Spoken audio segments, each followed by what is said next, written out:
नमस्कार। जय श्री राम, जय श्री कृष्ण। हमारी YouTube चैनल में आपका स्वागत है। हमारे इस वीडियो को लाइक करें, हमारी चैनल को सब्सक्राइब करें और ये वीडियो को ज़्यादा से ज़्यादा शेयर कीजिए ताकि आपके स्नेही मित्रों तक सही जानकारी पहुंचे और सही मार्गदर्शन मिले।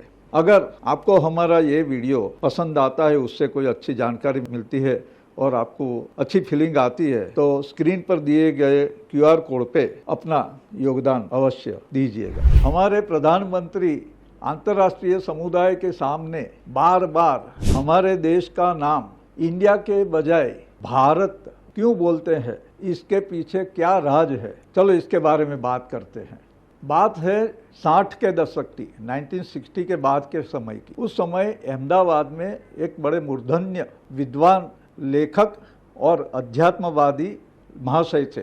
उनकी दोस्ती भूतपूर्व नवाब के साथ थी। गुजरात के थे वो नवाब भी, और ये महाशय भी अहमदाबाद में रहने वाले थे। उनके साथ वो जो नवाब साहब थे वो बड़े धर्मिष्ठ थे, सद्भावना वाले और अध्यात्म में डीप इंटरेस्ट रखने वाले थे। उनके साथ जब ये अध्यात्म चर्चा होती तो ये जो लेखक महाशय थे उनको बड़ा आश्चर्य होता था, और वो बताते हैं कि ये नवाब साहब ने उनको न्यूमरोलॉजी यानी अंक शास्त्र का अध्ययन डीप में किया था और कुछ बातें बताई थी। बातों में उस समय 1960 के बाद की बात है, तो उन्होंने उस समय न्यूमरोलॉजी के हिसाब से गणना करके 65 में पाकिस्तान और भारत के युद्ध के बारे में अपनी प्रेडिक्शन आगाही दिया था और वो सही निकला। और बाद में उन्होंने अजायब बात करी थी।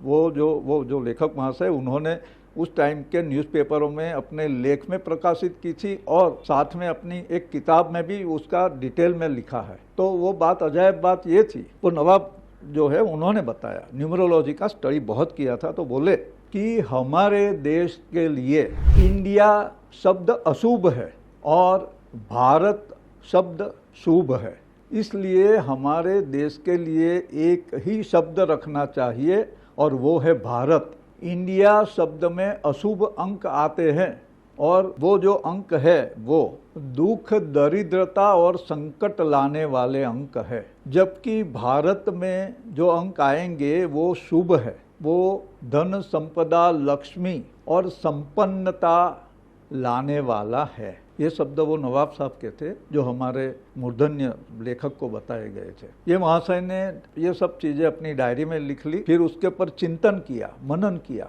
अपने ध्यान साधना में चले गए। वो बड़े आध्यात्मिक पुरुष थे, तो उसमें चले गए और तब उनको इस बारे में आगे समझ आई। उन्हें देखे जब से भारत का नाम इंडिया के हिसाब से बोलने लगा, मतलब सब अंग्रेजों ने और उन सब ने यूज़ किया था, वो पिछले 300 साल 200 साल की बात है। तो जब से नाम इंडिया पुकाराने लगा, इंडिया नाम से पहचान बनने लगी भारतवर्ष की, तब से एक वक्त में जो सोने की चिड़िया कहा जाता था भारतवर्ष, उसकी पड़ती दशा शुरू हो गई। अंग्रेज चले गए, लेकिन बाद में 1947 के बाद भी भारत की जगह इंडिया का शब्द प्रयुक्त होने लगा, और उस समय के जो सत्ताधीश थे उनकी वृत्ति भी यही रही, इंडिया ही यूज़ करना है। यहाँ तक कि हमारे संविधान में भी इंडिया शब्द उन्होंने डाल दिया है। अंक, अक्षर और शब्द में विशेष चित्र विचित्र शक्तियों के स्पंदन होते हैं। ये जो स्पंदन, वाइब्रेशंस, वो अनादि अनंत होते हैं, मतलब वो उनका नाश नहीं होता, अविनाशी होते हैं वो स्पंदन। कहा जाता है कि भगवान जब अर्जुन को गीता सुनाई थी तो उसके जो स्पंदन है वो भी अवकाश में कहीं न कहीं है। अब ये तो साधना करने वाले अठंग योगी है, उनको ये बारे में ज़्यादा समझ आएगी। हमारी जो छोटी मति है उसमें ये सब बातें एकदम से नहीं आ सकती। परंतु ये जो स्पंदन है, जो वाइब्रेशन से, उसका सही तरीके से यूज़ किया जाए, प्रयोग किया जाए, तो अनुकूल शक्ति, पॉजिटिव एनर्जी के वाइब्रेशंस चारों ओर फैलते हैं, और साथ में जो अवरोधक प्रतिरोधक शक्तियाँ है, नेगेटिव एनर्जी जो है वो नलिफाई होती है, यानी उनका प्रभाव नामशेष हो जाता है।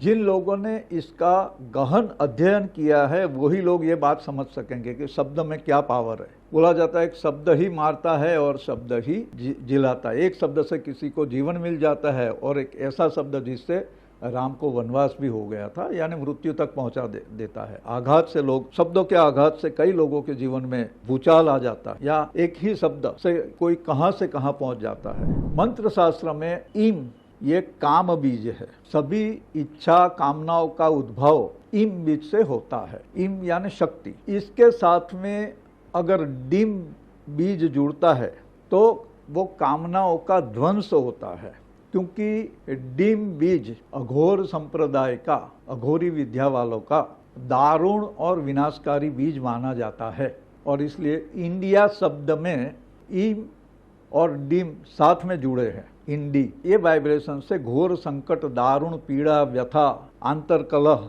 ये सब का सर्जन होता है। और लास्ट में या है, ये यम बीज माना जाता है।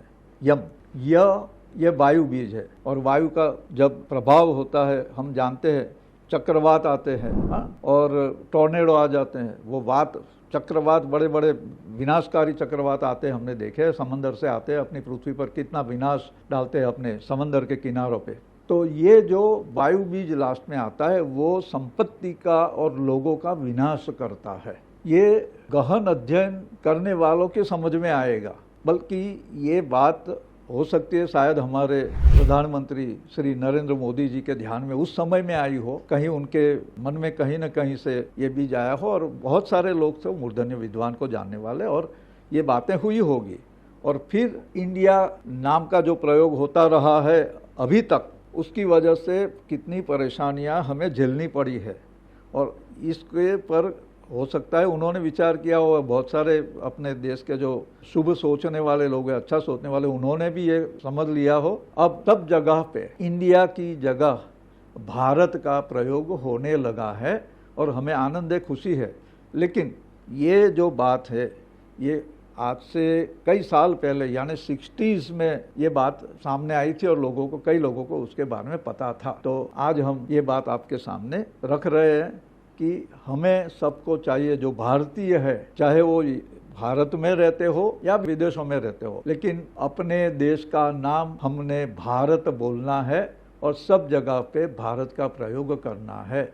ऑफिशियल ज़रूरत हो वहाँ आप इंडिया लिखो, लेकिन बोलना तो भारत ही है।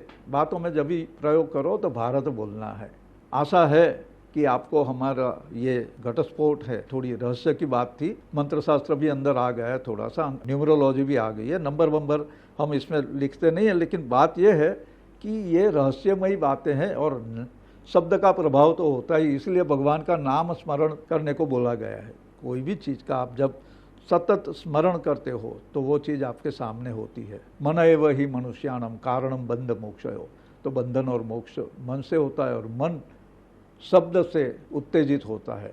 कोई आपको थोड़ी सी ऊंची आवाज़ में गाली दे दे तो आपको कितना गुस्सा आ जाता है। और अगर आप खूब परेशान हो, बड़े परेशान हो, और कोई थोड़ा सा ऐसे पीठ पे हाथ रख के चिंता मत करो, सब ठीक हो जाएगा, इतनी ढाढ़स बनती है। हमारा ये डेली का रूटीन का अनुभव है। तो सीधी बात है, ये शब्द का प्रभाव है, ध्वनि जो होता है उसका प्रभाव है। ठीक है, रोता हुआ बच्चा माँ के हाथ लगने से चलो चलो सो जा बेटा तो सो जाता है, शांत हो जाता है। बस यही तरीका है। तो ये ध्वनि, शब्द और उसके स्पंदन, वाइब्रेशंस का प्रभाव है। इसलिए हम आपसे फिर से अनुरोध करते हैं कि अब हर जगह पे इंडिया नहीं भारत का प्रयोग करें। धन्यवाद।